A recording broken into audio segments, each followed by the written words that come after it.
창세기 41장입니다.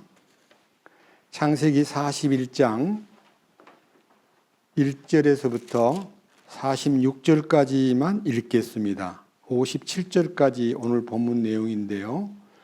1절부터 46절까지 말씀을 봉독하겠습니다. 만 2년이 끝난 뒤에 파라오가 꿈을 꾸니라.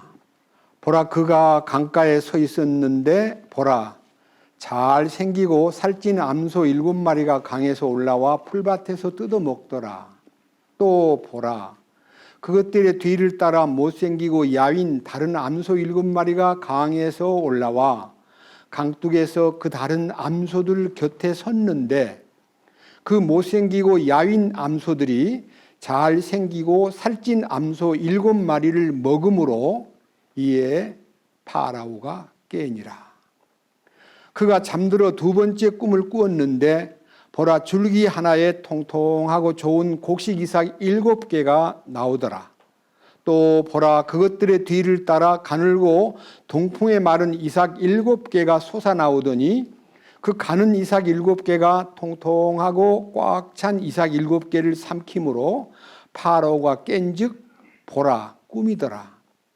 아침에 자기 영이 불안함으로 그가 사람을 보내어 이집트의 모든 마술사와 그것의 모든 지혜자를 부르고 파라오가 그들에게 자기 꿈을 일렀으나 그것을 파라오에게 해석해 주는 자가 없었더라. 9절. 그때 잔 맡은 자들의 우두머리가 파라오에게 말하여 이르되 내가 이날 나의 잘못을 기억하나이다. 파라오께서 자신의 신하들에게 노하사 나와 빵 굽는 자들의 우두머리를 다 호위대장의 집에 감금하셨을 때에 나와 그가 하룻밤 사이에 꿈을 꾸되 우리 각 사람이 각각의 꿈 해석대로 꿈을 꾸었나이다. 그곳에 호위대장 중에 종인 히브리 사람 청년 하나가 우리와 함께 있기에 우리가 그에게 말하매 그가 우리를 위해 우리의 꿈을 해석하되 각 사람에게 각각의 꿈대로 해석하였는데 그가 우리에게 해석한 뒤로 되어 그대로 그분께서 나는 내 직무로 복귀시켰고 그는 나무에 매달았나이다 하니라. 이에 파라오가 사람을 보내어 요셉을 부르니 그들이 급히 그를 감옥에서 데려오므로 그가 수염을 깎고 옷을 갈아입고 파라오에게 들어오니라. 파라오가 요셉에게 이르되 내가 한 꿈을 꾸었으나 그것을 능히 해석하는 자가 없는데 내가 너에 관하여 들으니 너는 꿈을 이해하여 능히 해석한다 하는도다 하매 요셉이 파라오에게 응답하여 이르되 그 일은 내게 있지 아니하니이다. 하나님께서 파라오에게 화평의 답을 주시리이다 하니라. 파라오가 요셉에게 이르되 보라, 내가 꿈에 강둑이에 서 있었는데 보라, 살찌고 잘생긴 암소 7마리가 강에서 올라와 풀밭에서 뜯어먹더라. 또 보라, 그것들의 뒤를 따라 빈약하고 심히 못생기고 야윈 다른 암소 7마리가 올라왔는데 그같이 나쁜 것들은 이집트 온 땅에서 내가 결코 보지 못하였노라. 그 야위고 못생긴 암소들이 처음 살찐 암소 7마리를 먹었으며 그것들이 그것들을 먹었으나 그것을 먹었는지 알 수 없었고 그것들이 여전히 처음과 같이 못생겼더라. 이에 내가 깨니라. 내가 꿈에 보니 보라, 줄기 하나에 꽉 차고 좋은 이삭 7개가 나오더라. 또 보라, 그것들의 뒤를 따라 시들고 가늘며 동풍에 마른 이삭 7개가 솟아나오더니 그 가는 이삭들이 좋은 이삭 7개를 삼켰노라. 내가 이 꿈을 마술사들에게 말하였으나 그것을 내게 밝히 보이는 자가 없었느니라 하니라. 요셉이 파라오에게 이르되 파라오의 꿈은 하나이니이다. 하나님께서 친히 하시고자 하는 일을 파라오에게 보이셨나이다. 좋은 암소 7마리는 7회요 좋은 이삭 7개도 7회니 이 꿈은 하나이니이다. 그것들을 따라 올라온 야이고 못생긴 암소 7마리는 7회요 또 동풍에 말라 속이 빈 이삭 7개도 기근이 드는 7회니 내가 파라오에게 아뢰기를 하나님께서 친히 하시고자 하는 일을 파라오에게 보이셨나이다 함이 바로 이것이니이다. 보소서 이집트 온 땅에 두루 7해 큰 풍년이 들겠고 그 뒤에 7해 기근이 들으므로 이집트 땅에서 그 모든 풍성함을 잊게 되고 그 기근이 이 땅을 소멸시킬 것이며 뒤따르는 그 기근이 매우 심함으로 그것으로 인해 이 땅에서 그 풍성함을 알지 못하게 되리이다. 파라오께서 꿈을 2번 겹쳐 꾸신 것은 하나님께서 그 일을 굳게 정하셨기 때문이니이다. 하나님께서 곧 그 일을 행하실 터이니 그러므로 이제 파라오께서는 사려 깊고 지혜로운 사람을 골라 그가 이집트 땅을 다스리게 하소서. 파라오께서 또 이 일을 행하시되 곧 이 땅에 직무 수행자들을 두시어 그 7해 풍년에 이집트 땅의 5분의 1을 취하시고 그들이 다가올 그 좋은 해 동안에 모든 식량을 거두고 그 곡식을 파라오의 손밑에 쌓아두어 도시들 안에 식량을 간직하게 하소서. 그 식량을 이 땅을 위해 저장하여 이집트 땅에 임할 7해 기근을 대비하시면 이 땅이 그 기근으로 말미암아 멸망하지 아니하리이다 하니라. 그 일이 파라오의 눈과 그의 모든 신하들의 눈에 좋게 보이므로 파라오가 자기 신하들에게 이르되 이 사람같이 속에 하나님의 영이 거하는 사람을 우리가 찾을 수 있으리요 하고 요셉에게 이르되 하나님께서 이 모든 것을 내게 보여주셨으니 너와 같이 사려 깊고 지혜로운 자가 없도다. 너는 내 집을 다스릴지니라. 내 온 백성이 네 말에 따라 치리를 받으리니 나는 왕좌에서만 너보다 높으리라 하니라. 파라오가 또 요셉에게 이르되 자 내가 너를 세워 이집트 온 땅을 다스리게 하노라 하며 자기 손에서 반지를 빼어 요셉의 손에 끼워주고 그에게 고운 아마포 옷을 입히며 금사슬을 그의 목에 걸어주고 자기가 소유한 둘째 병거에 그를 타게 하매 그들이 그 앞에서 소리 지르기를 무릎을 꿇고 절하라 하더라. 파라오가 요셉을 이집트 온 땅을 다스릴 치리자로 삼았더라. 파라오가 요셉에게 이르되 나는 파라오니라 이집트 온 땅에서 내 허락 없이는 손발을 들 자가 없으리라 하고 또 요셉의 이름을 사브낫 바네아라고 하며 온의 제사장 보디베라의 딸 아스낫을 그에게 아내로 주니라. 요셉이 나가서 이집트 온 땅을 돌아보니라. 요셉이 이집트 왕 파라오 앞에 설 때에 나이가 30세더라. 요셉이 파라오의 앞을 떠나 나가서 이집트 온 땅을 두루 다니니라. 46절까지 말씀을 봉독했습니다. 기도드리겠습니다. 영광과 존귀를 받으시기에 합당하신 우리 주님, 진심으로 감사드립니다. 죄와 허물로 인해서 영원히 멸망할 수밖에 없는 이 죄인들을 위해서 이 세상에 오셔서 죄 없이 십자가를 통해서 인류의 모든 죄를 대속하시고 그리고 그 핏값으로 우리의 죄들만 깨끗하게 된 것이 아니라 우리의 양심도 우리의 혼도 깨끗하게 하신 이 놀라운 신비의 십자가를 우리에게 계시해 주시고 우리로 하여금 하나님의 사랑 안에서 주님이 정하신 거룩한 길, 의의 길, 또 주님이 기뻐하시는 참된 길을 걷도록 이끌어 주신 그 놀라운 은총에 대해서 진심으로 감사드립니다. 오늘은 창세기 41장 말씀을 읽었습니다.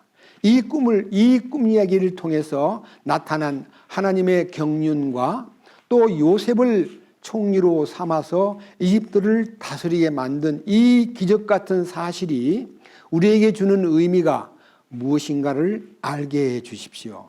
3700년 전에 일어난 이 사건이 우리와 무슨 상관이 있는가를 성령님을 통해서 밝히 알려주시옵소서. 이 말씀을 전할 때 저는 감추어 주시고 주님만 나타나셔서 우리의 마음을 만지시고 우리의 마음속에 이 꿈속에 나타난 여러 가지 징조와 총리가 된 그 요셉의 움직임이 장차 우리를 구원해 주시고 영원히 이 세상을 주님의 에덴 동산으로 다시 회복시킬 천년 왕국에 군림하실 예수 그리스도를 예언하고 있다는 사실을 우리에게 알려주셔서 우리로 하여금 하나님 아버지를 믿고 소망 중에 기뻐하며 환난 중에 참으며 믿음으로 오직 주님만을 기쁘시게 하는 우리의 삶이 될 수 있도록 이끌어 주시옵소서. 우리 주 예수 그리스도의 이름으로 기도드렸습니다. 아멘. 오늘 읽은 이 창세기 41장은 아마 여러분들도 그냥 이제 상식적으로 알고 계시는 그냥 평범한 얘기 같이 보입니다. 그러나 저는 이 말씀을 통해서 너무나 놀라운 몇 가지 사실을 발견했기 때문에 오늘 이 성경을 통해서 하나님이 우리에게 보여주는 비전, 미래에 나타날 어떤 계획에 대해서 선포하고자 합니다. 우선 본문 말씀을 해설하겠습니다. 여기 1절에 보니까 만 2년이 끝난 뒤에 파라오가 꿈을 꾸었다 그랬습니다. 여기서 말하는 만 2년이라는 말은요, 술 맡은 관원과 빵을 굽는 관원이 왕을 살해하려고 했다는 모의 때문에 감옥에 갇혔을 때에 요셉이 갇힌 감옥에 같이 있다가 이 두 사람이 하룻밤에 꿈을 꾸었는데 너무 꿈을 꾸고 나서 아침에 분명히 무슨 이유가 있을 것 같은데 이 꿈이 뭐지 하고 고민하고 있을 때 요셉이 가까이 있으면서 간밤에 무슨 일이 있었어요 하고 물으니까 꿈 얘기를 하는 거예요. 근데 그 꿈 얘기를 다 듣더니 술 맡은 관원에게는 당신은 당신의 술 맡은 관원으로서의 그 위치가 복구돼 가지고 당신은 회복이 될 것 같고 당신은 아마 왕 앞에 죄가 발각돼 가지고 사형을 당할 것 같습니다. 이렇게 얘기를 해주니까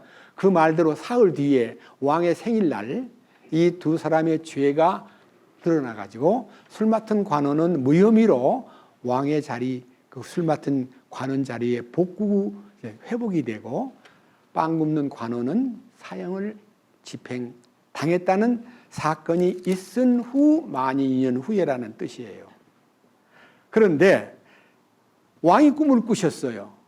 두 가지 꿈을 꾸었는데 2절부터 보니까요, 잘생기고 살찐 암소 7마리가 강에서 올라와 풀밭에서 풀을 뜯어먹는데 뒤따라 올라온 야위고 아주 삐짝 마른 못생긴 암소 7마리가 항우에 포동포동 잘생긴 암소를 잡아먹더라는 거예요. 아, 이게 뭐야 하고 꿈을 깼는데 이게 도대체 왜 포동포동한 잘생긴 그 소를 못생긴 것들이 잡아먹다니 이게 뭐지 하고 다시 잠이 들었는데 두 번째 꿈을 꾸었어요. 이 두 번째 꿈은 5절이에요. 그가 다시 자는데 두 번째 꿈을 꾸었습니다.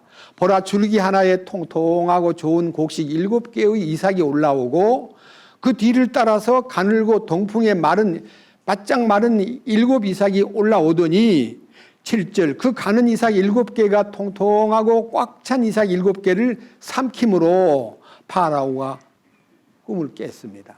두 번째 꿈이에요. 하나는 소꿈을 꾸었고 하나는 이삭의 꿈을 꾸었는데 이 두 개가 너무너무 이상하게 느껴서 깨자마자 아침에 그 나라 안에 유명한 꿈 해몽가, 마술사, 점성가 많은 사람을 불러다 놓고 내가 어젯밤에 이런 꿈을 꾸었는데 해몽하시오 하고 얘기했더니 아무도 꿈을 풀지 못하는 거예요.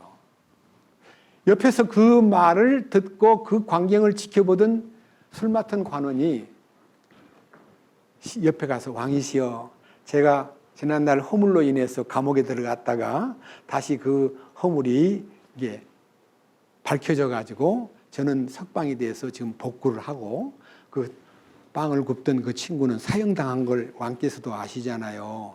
그런데 우리 둘이서 그 감옥에 있을 때 꿈을 꾼 것이 있었고 그 감옥 안에 젊은 히브리 종이 보디발 장군의 종이라는 젊은이가 꿈을 풀었는데 그 꿈대로 나는 복구가 되고 그 친구는 사형당했는데 꿈을 잘 맞히는 녀석이 감방 안에 있습니다 하고 왕의 귀띔을 해주니까 왕이 그녀 불러와, 그 친구 불러와. 그래서 왕이 자 14절 이에 파라오가 사람을 보내어 요셉을 부르니 그들이 급히 그를 감옥에서 데려오므로 그가 수염을 깎고 옷을 갈아입고 파라오에게 들어오니라. 그러니까요, 감방 안에 있으면요, 언제 머리를 만지고 뭐 수염을 깎고 할 겨를이 없죠. 그냥 수염이 덥석하게 벌써 2년 넘게 감옥 생활을 했기 때문에 완전히 수염이 길었는데 왕 앞에 데려가기 위해서 수염도 깎고 머리도 감고 옷도 갈아입히고 그리고 왕 앞에 이제 선 거예요. 왕이 이제 입을 엽니다. 15절. 파라오가 요셉에게 이르되 내가 한 꿈을 꾸었으나 그것을 능히 해석하는 자가 없는데 내가 너에 관하여 들으니 너는 꿈을 이해하여 능히 해석한다고 하더구나. 너 내 꿈을 해몽해봐라 하고 이 얘기를 딱 하니까 그가 대답하기를 요셉이 파라오에게 응답하여 이르기를 그 일은 무슨 일인지 모르지만 내가 대답을 하는 게 아니라 하나님께서 파라오 왕에게 화평의 대답을 주실 줄 믿습니다.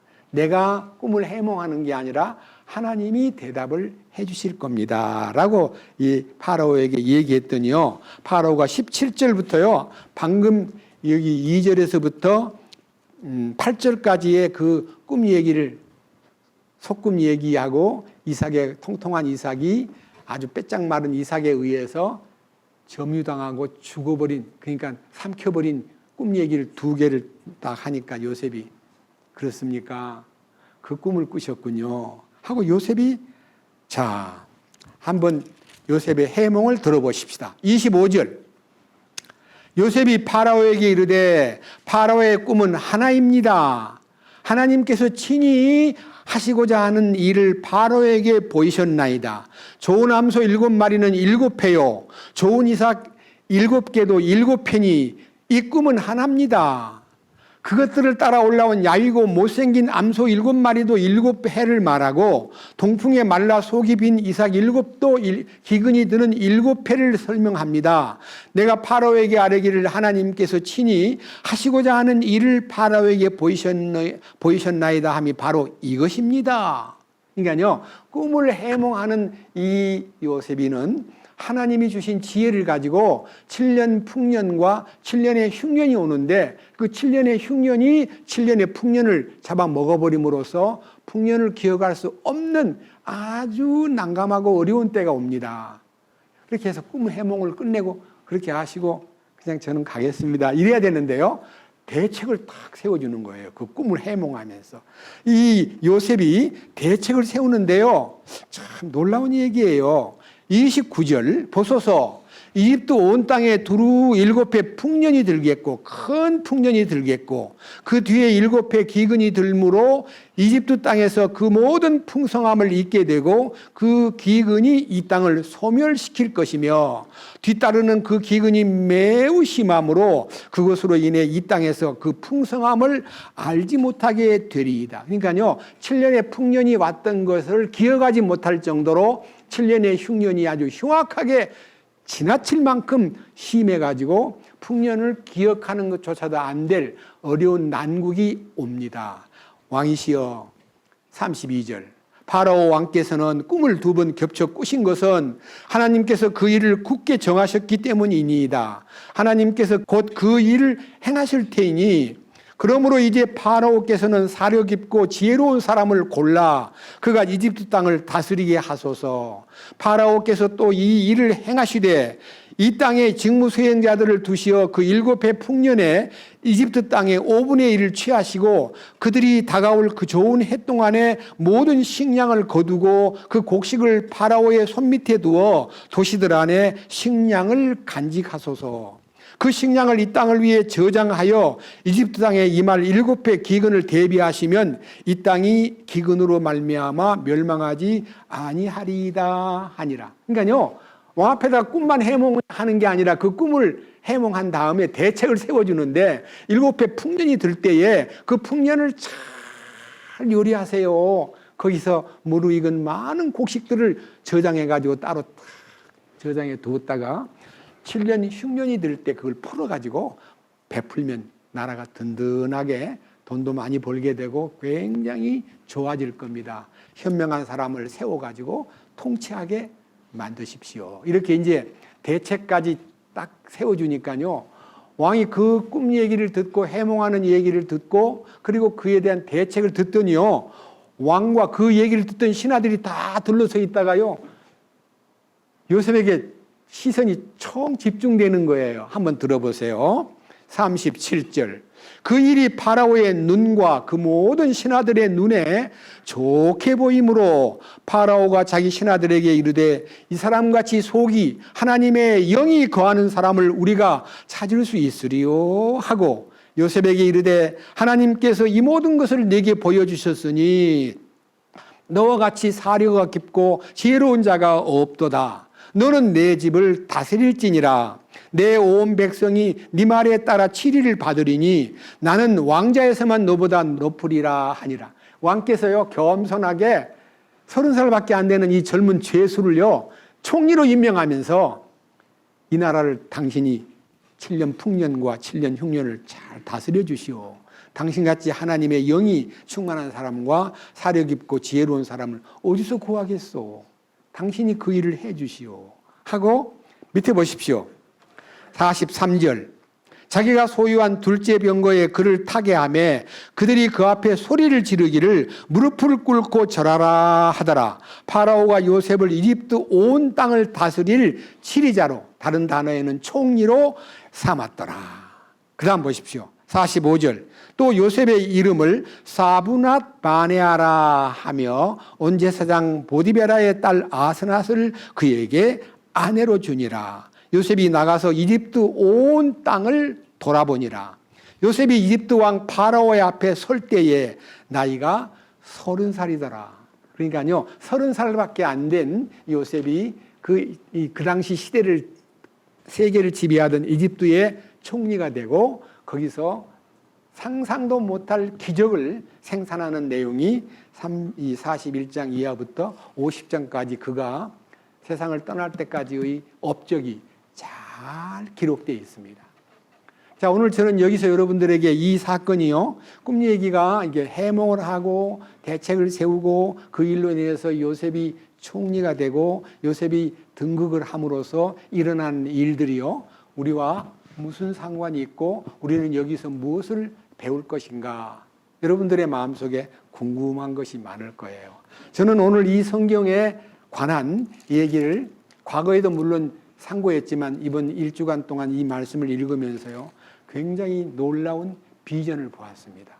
여러분들에게 이 요셉에 관한 얘기가요, 하나님의 그 계획 속에 어떤 페이지를 장식하고 있는가, 하나님이 어떤 마음으로 이 요셉이라는 사람을 이렇게 이집트의 노예로 팔려가게 만들고 그 다음에 일을 잘하던 사람이 보디발 장군집의 아내의 음모에 의해서, 그러니까 못된 탐욕에 의해서 요셉이를 착취하려다가 요셉이가 거절하고 도망가니까요, 요셉이를 그냥 감방에다가 집어넣어버린 그 억울한 사연이 결국은 무엇을 의미하는가, 어떤 결과를 낳았는가, 이걸 여러분들한테 알려드려야 되는데, 제가 제 아무리 머리가 좋아도 제가 이런 3700년 전 요셉의 사건과 파라오의 꿈 얘기와 해몽한 얘기와 대책과 총리가 된 얘기를 어떤 방법으로 풀 수가 없어요. 너무너무 놀라운 얘기고 상상을 해가지고 푼다는 것도 성경에 안 맞기 때문에 성경적으로 이 일이 어떻게 요셉에게 이런 기적이 일어나고 이런 놀라운 일이 생겼는가에 대한 얘기가 여기 성경 뒤에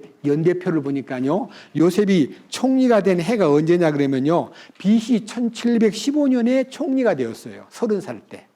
요셉이 BC 예수님 오시기 전 1715년경에 요셉이 총리로 취임했어요. 그런데 그 이후 665년 후에, 그러니까 그 사건이 있은 600년이 훨씬 지나 700년 가까이 되었을 때에 다윗의 입에서 요셉이 이 얘기가 탁 나오는 거예요. 근데 그 얘기가 무엇을 예언하냐 그러면요, 예수 그리스도께서 만왕의 왕으로 오신다는 예언이에요. 놀라운 얘기예요. 그게 이제 답이에요. 시편, 자, 우리 시편 강해를 지금 하고 있는데 아직은 거기까지는 못 갔지만요, 시편 105편,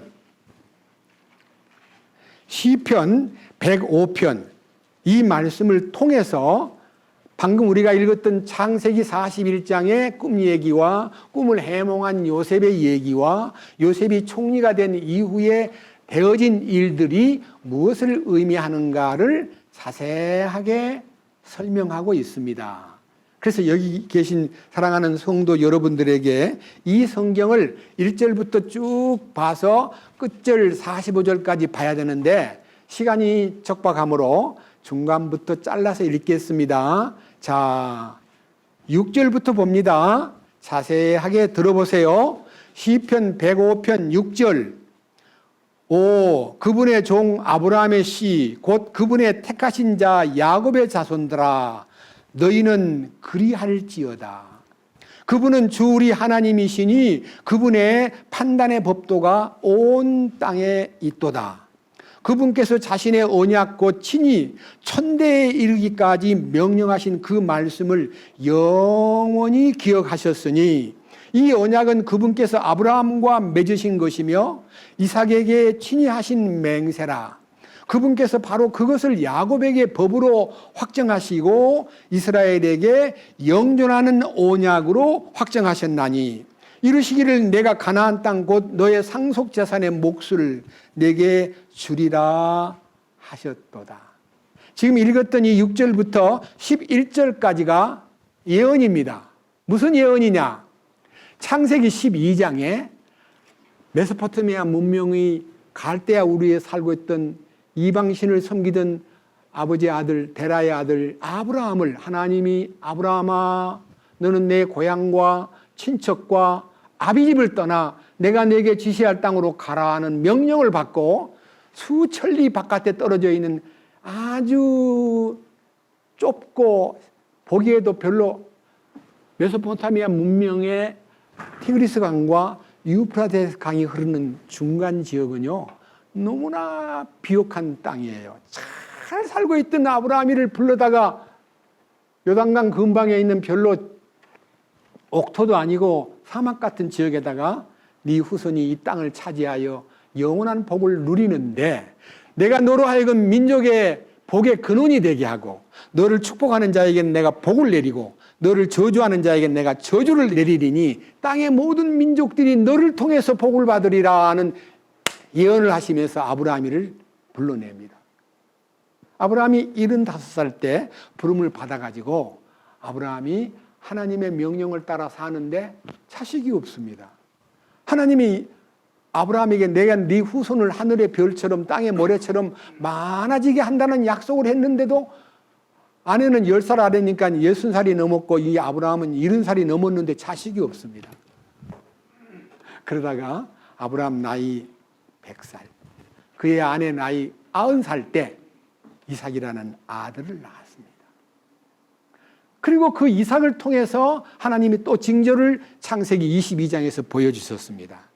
그리고 그 일로 인해서 하나님이 모세를 통해서 이스라엘 민족을 구원하시려고 계획을 세웠을 때 모세가 하나님 제가 이스라엘 국민들한테 가서 그들에게 하나님이 너희들을 데리고 이 이집트 땅에서 이 해방을 시켜서 너희 고향 땅으로 데려간다고 하던데 그들이 묻기를 그분 이름이 뭐요? 라고 물으면 제가 하나님 이름을 뭐라고 부를까요? 하나님 이름 좀 가르쳐 주세요. 그랬더니 하나님이 이름을 대해주는데 나는 스스로 있는 자니라.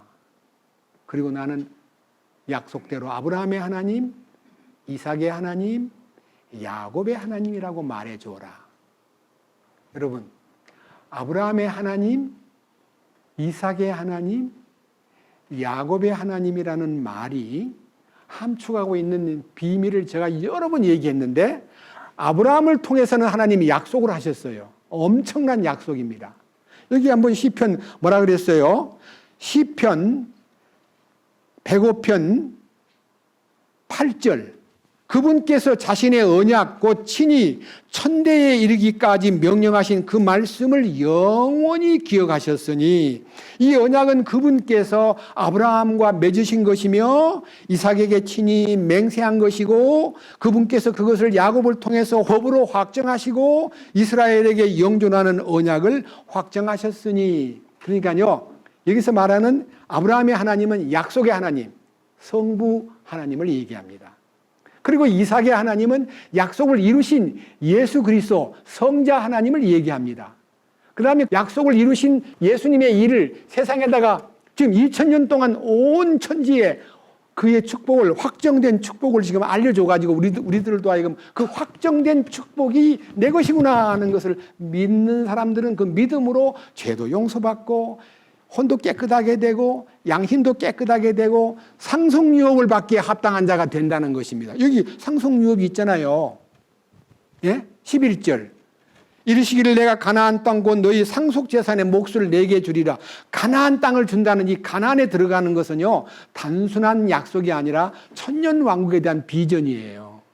여러분, 나 가나안 땅 귀한 성에 들어가려고 내 중한 짐을 벗어버렸네 하는 찬송이요. 가나안 땅은 옛날 이스라엘 민족의 젖과 꿀이 흐르는 땅인데요. 우리에게는 천년왕국이 시작될 때에 이 세상의 모든 근심 걱정, 수고와 땀 흘리는 것과 병마와 실패와 많은 물질에 시달리던 인생들이요, 그것에서 다 해방돼요. 돈에서 해방되고 많은 땀에서 해방되고 눈물에서 해방되고 고통이 없는 세상이 천년 동안 지상에 이루어지는데, 그때 그 땅에 왕으로 주님이 오시는 거예요.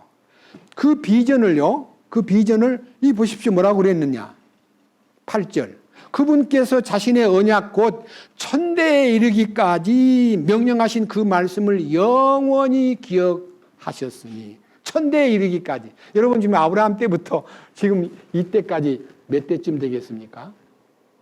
아직 천대 안 됐어요. 여러분, 일대가 보통 뭐라 그래요? 일대를 뭐라 그래요? 성경적으로 일대는 7, 80년이에요. 여러분, 한 대가 70년, 80년 살아야 한 대가, 다음 대가 시작되잖아요. 네 대가 끊어져야 2대가 되는 거지.